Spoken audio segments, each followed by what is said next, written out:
Up next, we have an interesting session on pancreatic exocrine deficiency in diabetes. To chair the session, I would like to invite Dr. Junaid Naina, consultant diabetologist, Jyoti's Diabetes Hospital, Trivandrum. Over to you, sir.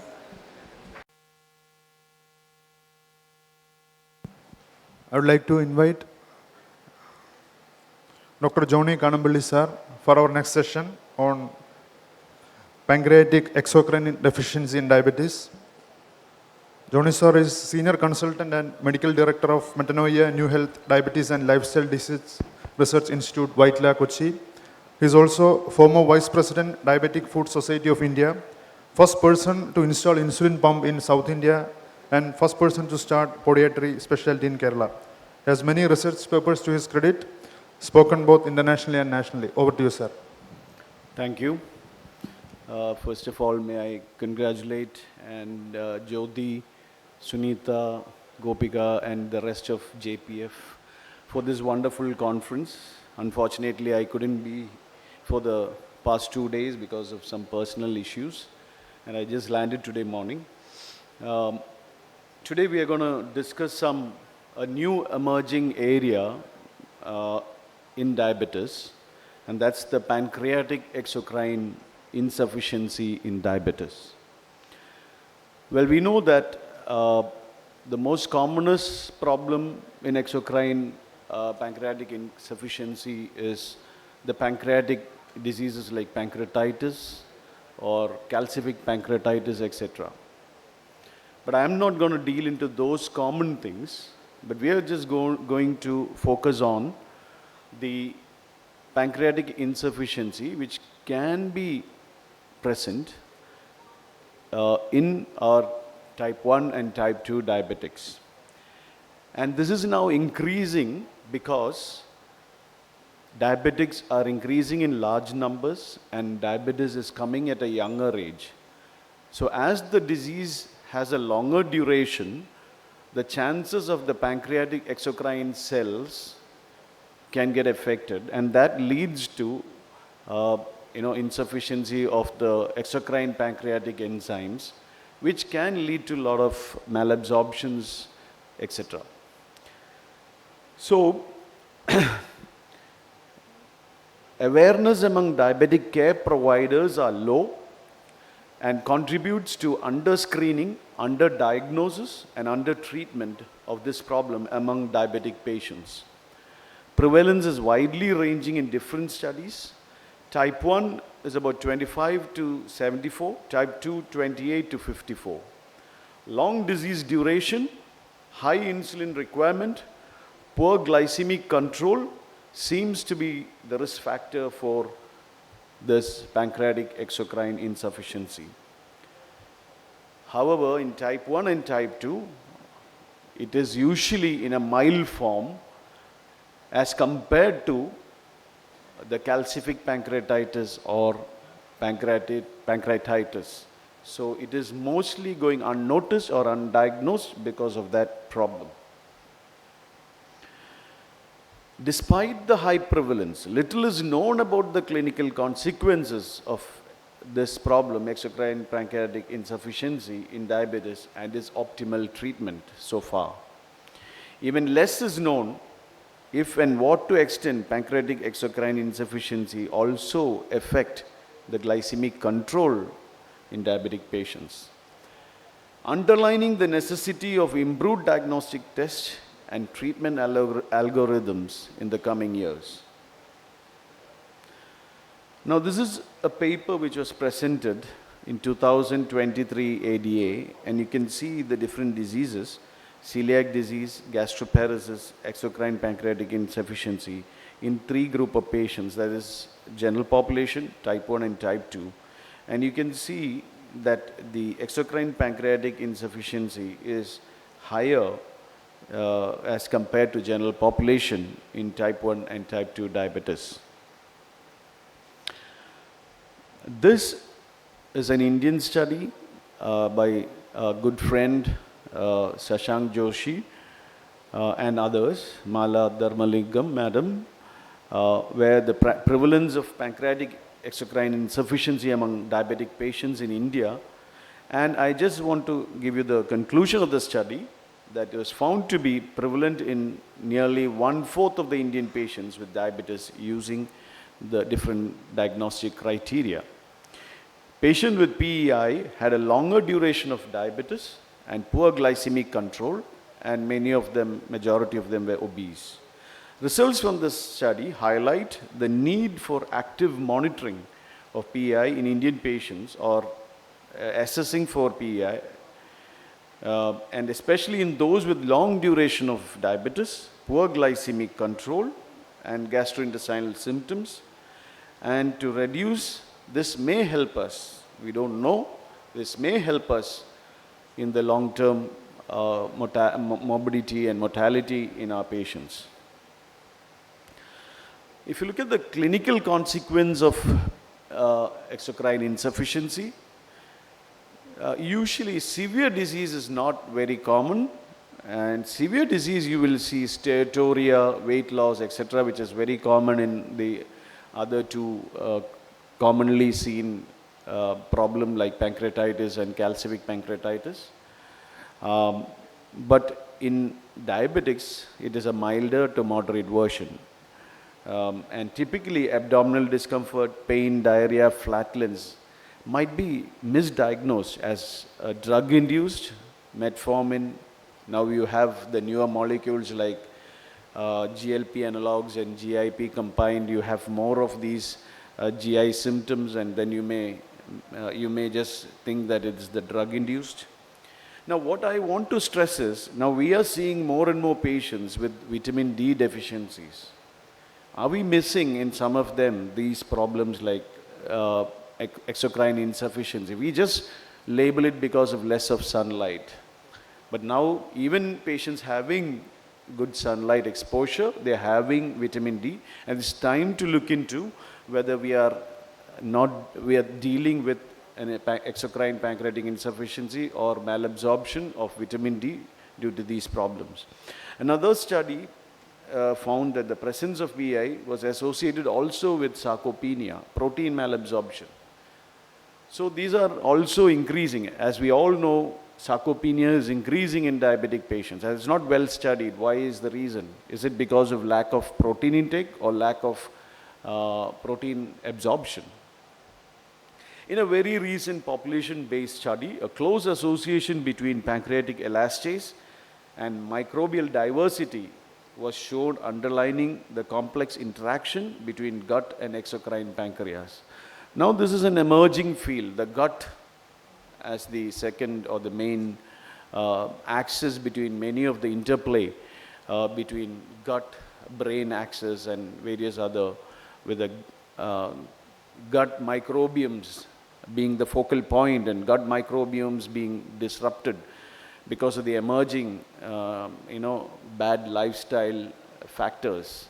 And now this is also an emerging area, and I'm sure in the coming years we are going to hear more of research coming into this, and hopefully we will have answers to this. If you look into the pathophysiology, etiology is not fully yet understood.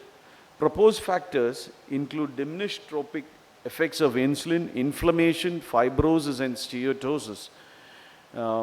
Additionally, diabetic microangiopathy leading to ischemia in the exocrine pancreas, and impaired enteropancreatic reflex due to autonomic neuropathy have been considered to contribute to the development of insufficiency. Other contributing factors, like with time, pancreas in the type 1 and type 2 gets atrophic, and exocrine function may also be declining. And we have not really studied this. Immune cell infiltration like CD8, CD4, etc., and autoantibodies targeting the exocrine compartment are frequently found in both type 1 and type 2. A rise in collagen deposition and loss of extracellular matrix remodeling facilitated by activated pancreatic stellate cells lead to an increased rate of pancreatic fibrosis in diabetic patients. Additionally, ectopic fat accumulation also been discussed to the contribution of this problem. Fibrosis and steatosis According to a recent meta-analysis, reported that 59.4% of the patients with either type 1 or type 2 shows histopathological signs of fibrosis in the exocrine part of the pancreas. Mechanistically, pancreatic stellate cells seems to be a critical driver of pancreatic fibrosis. Cytokines such as platelet-derived growth factor, PEGF, and transforming growth factors B and hyperglycemia lead to activation of this cells and resulting in increased collagen production. Besides fibrosis, diabetes also is associated with ectopic fat deposition in pancreas. We all know that now. As we all know that fat deposition in liver, pancreatic fat deposition also is a contributing factor in the development of these diseases. A word about inflammation. While immune cell infiltration of islet cells in type 1 is well known, Rodriguez et al. Found that high CD8 and T cell infiltration in the exocrine pancreas of type 1 diabetes was present. A long-standing diabetes, not only CD8 T cells but also CD4 T cells and CD11 cells were found in exocrine pancreas.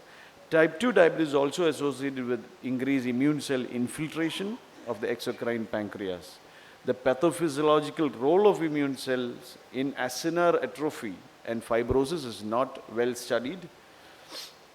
This is the interplay which I was talking about, probably in immune cell infiltration, ectopic fat could be, fibrosis, and all leading to this, acinar, islet cell acinar axis being affected and leading to decreased exopancreatic function.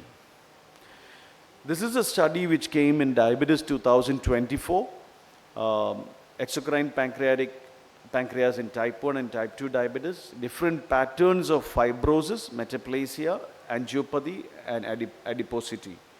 Histological analysis of 111 well-preserved pancreatic tissues from diseased organ donors were taken, and 74 without diabetes, 20 with type 1 and 25 with type 2 diabetes.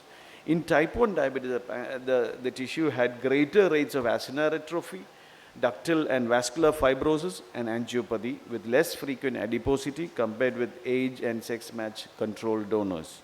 In type 2, there were greater rates of acinar ductal metaplasia, lobular fibrosis, and angiopathy, with no change in pancreatic adipocyte numbers. The total pancreatic fibrosis were increased in both type 1 and type 2.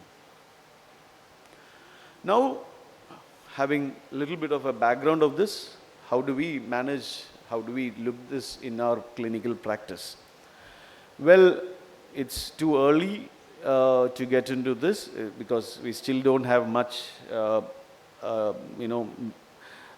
data or research into the treatment and diagnosis, but now what is there, I'm going to discuss with you. Now, there are various testing methods which came into, like functional pancreatic secretin cholecystokinin test, which was considered gold standard but highly costly and elaborative, so it is now not, maybe for the research purpose. 72-hour fecal fat test again was thought of, but it is limitations of detecting mild to moderate. And there's a breath test also available, but it's not really done frequently in clinical routine. But now I think the most easy and most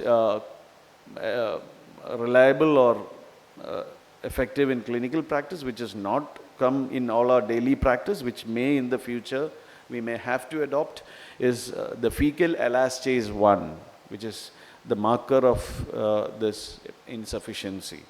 Elastase 1 is synthesized and secreted by pancreatic acinar cells and then passes into the intestinal tract with minimal degradation after binding to bile salts. False positive results are common with patients with diarrhea. A fecal elastase 1 cutoff below 200 in stools indicate an insufficiency, while the concentration less than 100 is indicative of severe insufficiency. In a meta-analysis of 8 studies, the sensitivity of this test was 54% in mild, 75% in moderate, and 95% in severe cases, while overall specificity was 79%.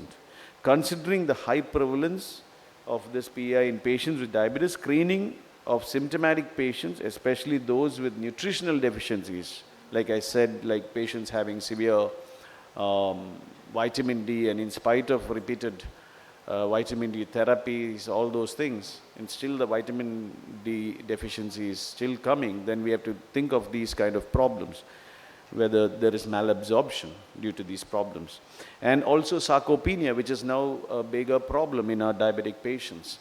And many patients are going for different knee replacements, hip replacements at a very early age of life, which is very uncommon in the olden days. But now, unfortunately, it's very common. And we have to look into why this is happening, and probably because of the sarcopenia, which the muscle is a very important thing to stabilize our joints and bones. So, here is another meta-analysis of 17 studies, including 3,662 subjects with diabetes. A decreased fecal elastase was below 200 was reported in 38% of patients with type 1 and 28% patients with type 2. So it's a quite reasonable high number. And another study by Hard et al. Reported concentration of 40% in patients with long-standing diabetes, and 12% of patients with diabetes were diagnosed PI, defined by less than 200. So that is mild cases. Now coming to the treatment, well, we all know that from time immemorial, the pancreatic insufficiency is common in pancreatitis, and also patients who are having calcific pancreatitis, and they've been treated with PERT, that is pancreatic enzyme replacement therapy. But there is no much data on or research on type 2 and type 1 diabetes with these kind of insufficiency without the other two causes like pancreatitis or calcific pancreatitis. So therapy of PEI is based on both dietary counseling and administration of pancreatic enzyme. Generally fat restriction and very high fiber diets are avoided. In symptomatic ones, substitution of fat-soluble vitamins and micronutrients may be necessary. Individual dosing of pancreatic enzyme replacement is recommended for treatment of patients with PI. Of course, in case there's no harm in trying, and well, some of the people here who are interested in research can take up and maybe present next year of this dietary, medical intervention of PERT after checking this, and whether you're able to improve the chronic vitamin D deficiencies or sarcopenia, etc. Two previous studies, replacement therapy was associated with improved glycemic control. Well, these are all short, small studies. We are not still telling that can. However, a prospective patient study with type 1 enzyme replacement did not improve the glycemic control. Even if the enzyme does not improve the glycemic control, I'm sure that if they have malabsorptions, that will definitely improve. So to conclude, pancreatic insufficiency, exocrine insufficiency is prevalent in type 1 and type 2 in the recent past, because in the recent years, because as I said, people are getting diabetes at a younger age, and a longer duration of diabetes, definitely when the pancreatic cells are getting atrophied and and slowly losing its function, definitely the exocrine area also will be affected. So only thing is, we have not looked into this part of the pancreas much, and we have not put everything thinking that everything is due to diabetes. Now it's time to look into this. Usually symptoms are mild, so have in the back of our mind that this problem also can be there, and have a thought on that line also. Pathophysiology, as I said, is not fully clear, but includes inflammation, fibrosis, steatosis of the exocrine pancreas and acinar cell axis. Clinical consequences and optimal dietary treatment in patients with diabetes are less clear and need further research. In conclusion, although highly prevalent, PI, both type 1 and type 2 diabetes remains poorly understood and unclear clinical long-term significance. Whether if we don't treat, like we know that the outcomes of pancreatitis and others are not very encouraging if they don't treat optimally. Similarly, are we missing some of these things in our diabetic patients? This is the future of research. I encourage those people who are interested to take up these kind of researches. Thank you. And Thank you, over to sir. you. Thank you for that informative presentation. Sir, I do have one simple question. Like you rightly said, it is usually a missed diagnosis or an underdiagnosed situation. So when do we suspect this pancreatic exocrine insufficiency in a patient in our routine practice? Yeah, excellent question. I think you have to have your clinical judgment.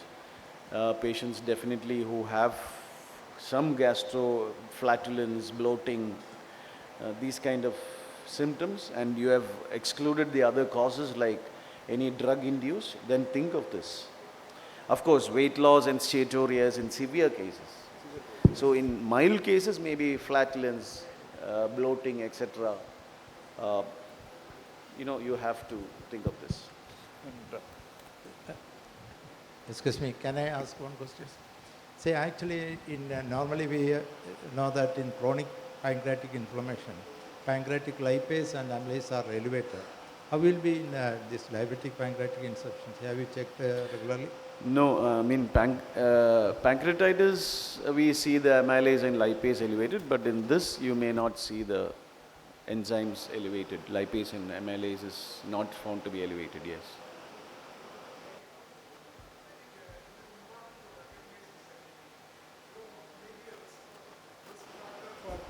Cardiac and vascular disease, because they basically have type 2 diabetes underlying. So I think it should not be neglected and taken lightly. I think you should look for whether the patient is at risk of cardiac disease or stroke or peripheral vascular disease, because this is also affects has affected the pancreatic endocrine system. Second question which I want to ask you, how do you treat fatty pancreas? We know that there is fatty NAFLD, and which is also a major cardiac risk factor. So fatty from the liver it spills to the pancreas, and you get a fatty pancreas. So how do you treat fatty pancreas? Is it by lifestyle modification, or is there anything specific? I think that's a brilliant question. I can only quote from the DREAM trial by Roy Taylor from Newcastle University. He was the first one to, tell us that there could be pancreatic fat, which is not easy with the common ultrasound to detect it very easily, as of fatty liver, because liver is a bigger structure, whereas pancreas, many of times it's often missed. So he says that pancreatic fat also is very common. Now, from the DREAM trial, it clearly showed with the lifestyle modification itself, the pancreatic fat reduced, and the reversal of diabetes was found. Apart from that, now we have the new molecules which are launched, like the Wegovy, Mounjaro, all the GLP and GIP-1 definitely has shown that this can also reduce the pancreatic fat, even the liver fat. So these are the way forward, yes. Excellent question. If there are no further questions from the audience, we'll conclude the session, sir. Thank you. Thank you.